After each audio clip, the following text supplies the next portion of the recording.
कुमार देवी एवं चंद्रगुप्त प्रथम के पुत्र समुद्रगुप्त को चंद्रगुप्त प्रथम ने अपना उत्तराधिकारी चुना और अपने इस निर्णय को राज्यसभा बुलाकर सभी सदस्यों के सम्मुख उद्घोषित किया।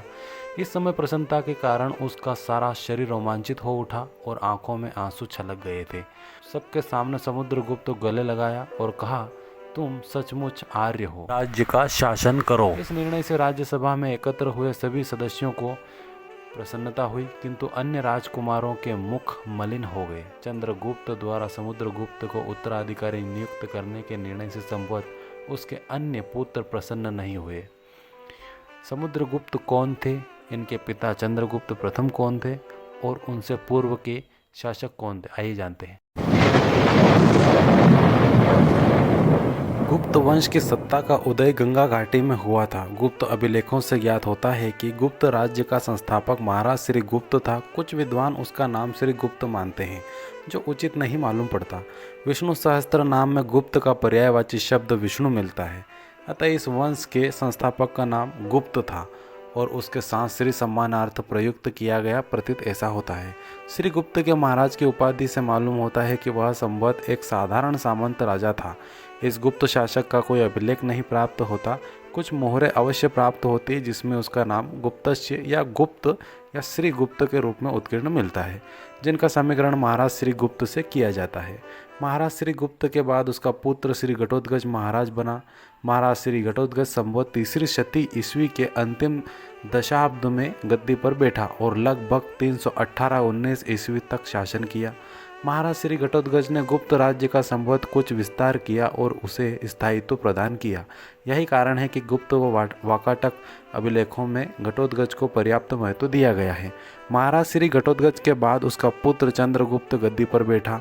उसका नाम संभवतः चंद्र था और पितामह का नाम गुप्त उसके नाम के साथ जोड़े जाने के कारण चंद्रगुप्त पड़ा था।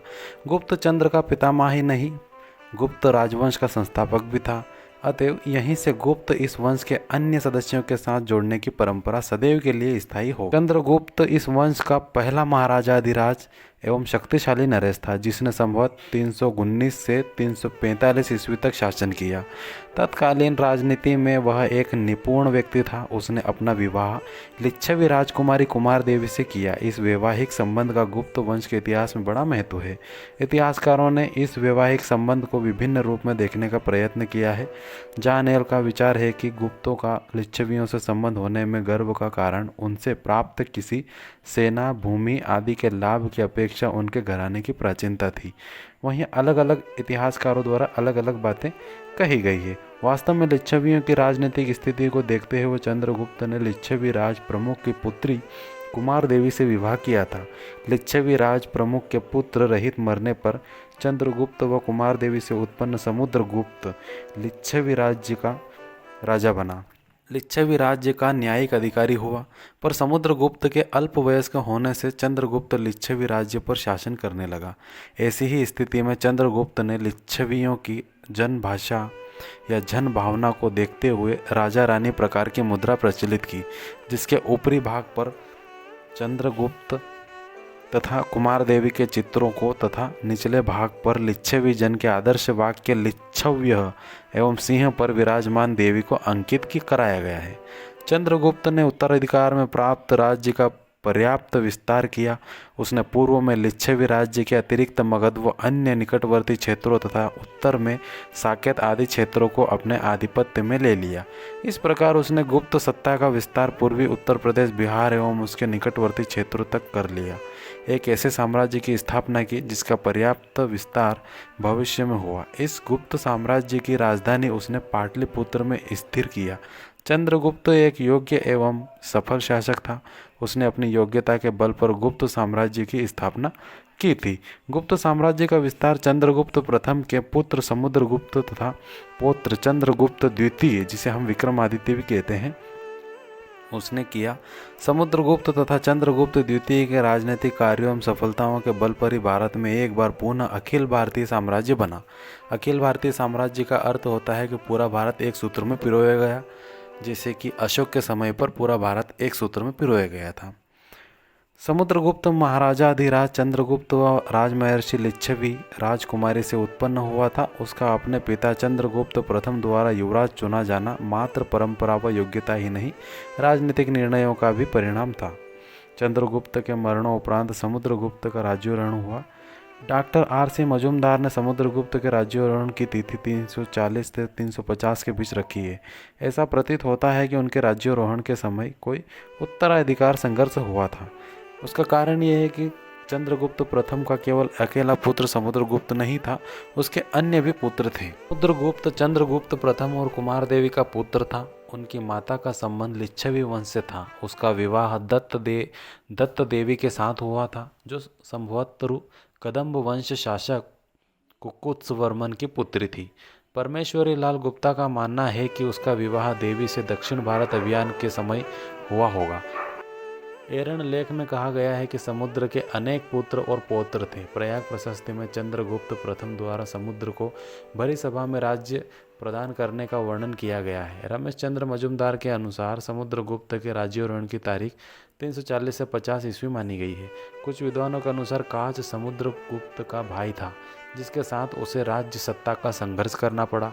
प्रयाग प्रशस्ति से पता चलता है कि चंद्रगुप्त प्रथम के अनेक पुत्रों में समुद्रगुप्त सबसे योग्य और प्रभावशाली और प्रतिभाशाली व्यक्ति था।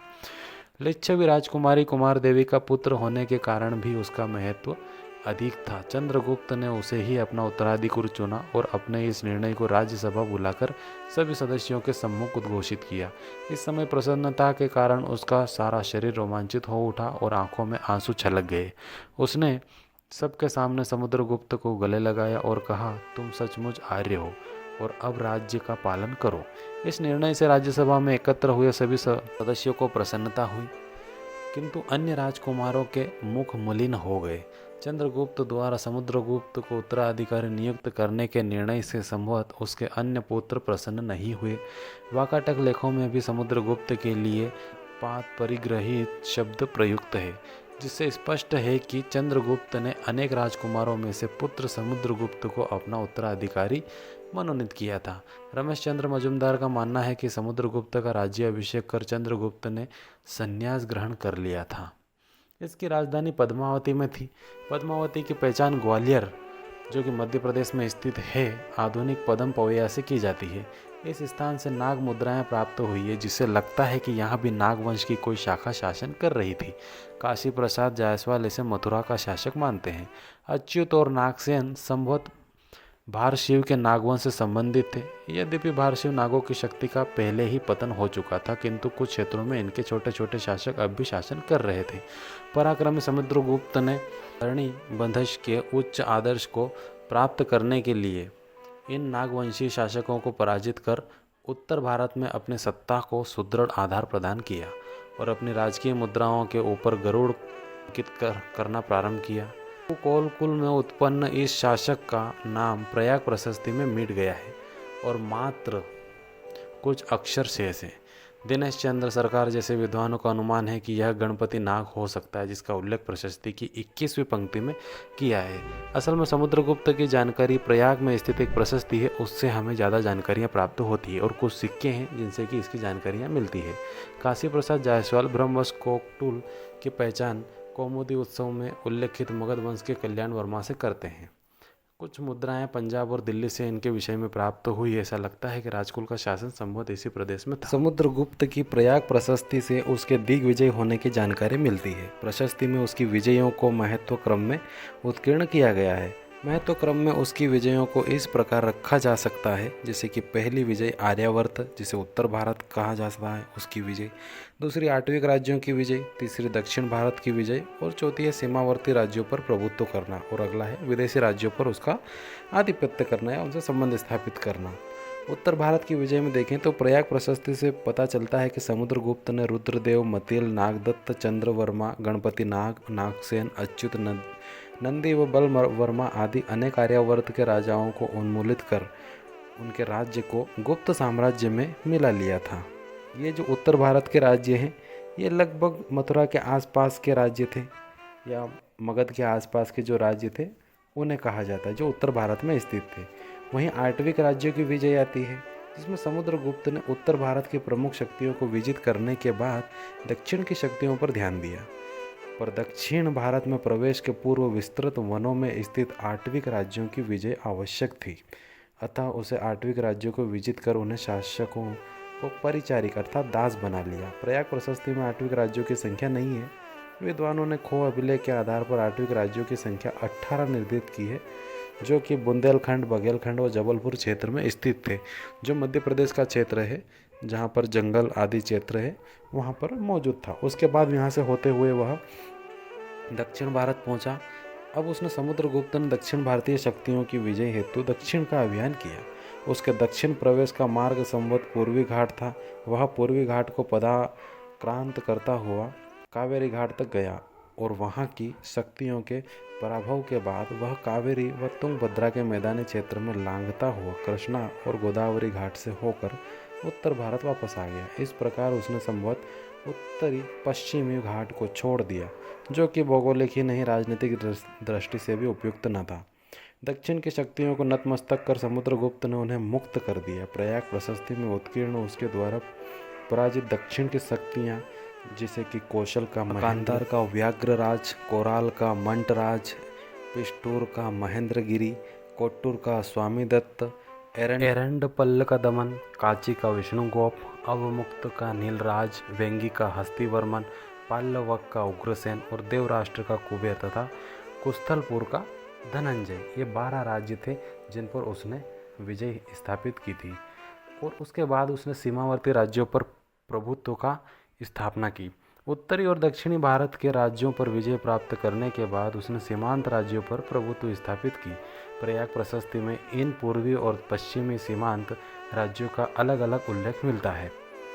उत्तर पूर्व के राज्य, जिनमें गुप्तों के उत्तर पूर्वी सीमांत पर 5 राज्य थे, जिसमें समतट, जो कि पूर्वी बंगाल का समुद्र तटीय प्रदेश जिसकी राजधानी करमांत में थी। फिर डवाक, यह राज्य पूर्वी बंगाल के ढाका और चटगांव जिलों में स्थित था। कामरूप, यह राज्य आसाम में स्थित था। नेपाल, जो कि वर्तमान नेपाल राज्य है। और कर्तपुर, यह राज्य उत्तर के उत्तरी व पहाड़ी अंचल कुमायूं, गढ़वाल और रुहेलखंड में स्थित था। पश्चिम के गण व जन राज्य, गुप्त साम्राज्य के पश्चिमी सीमांत पर स्थित गण व जन राज्य इस प्रकार थे, जैसे कि मालवा, अर्जुनाय, योधेय, मद्रक, आभिर, प्राजुनाय, सनकानी और काक।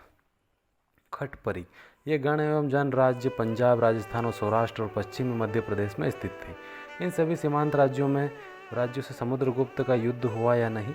प्रयाग प्रशस्ति के अनुसार सीमांत राज्यों ने सभी प्रकार के कर देकर सर्व कर दान, समुद्रगुप्त की आज्ञाओं का पालन कर, आज्ञाकरण और विनम्र भाव से प्रणाम कर की अधीनता को सहर्ष से स्वीकार कर लिया। इस प्रकार गुप्त शक्ति के आगे इन्होंने आत्मसमर्पण कर दिया। प्रयाग प्रशस्ति के अनुसार देवपुत्र शाही शाहानवुही उत्तर पश्चिम के क्षेत्र किदार, कुषाण तथा शहनशाह और शक मरुंड और अन्य विदेशी राज्यों के द्वारा भी इनकी सेवा की गई थी।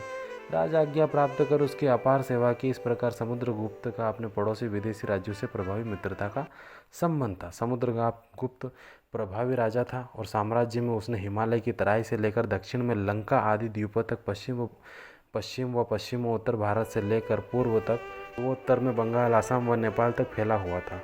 भारत के समस्त शक्तियों ने प्रायः किसी न किसी रूप में समुद्रगुप्त की अधीनता अथवा प्रभुत्व या प्रभाव को मान लिया था और कोई उसका प्रतिद्वंदी न था। समुद्रगुप्त का राजनीतिक दृष्टिकोण बड़ा व्यवहारिक था और उसने अपने प्रत्यक्ष शासी साम्राज्य को उत्तरी भारत तक सीमित रखा था। समुद्रगुप्त ने राज्यों को जीतने के पश्चात कुछ नीतियों का पालन किया, जो कि 6 प्रकार की नीतियां हैं, जिन्हें षड नीति भी हम कहते हैं, जिन्हें हम आगे देखेंगे। धन्यवाद।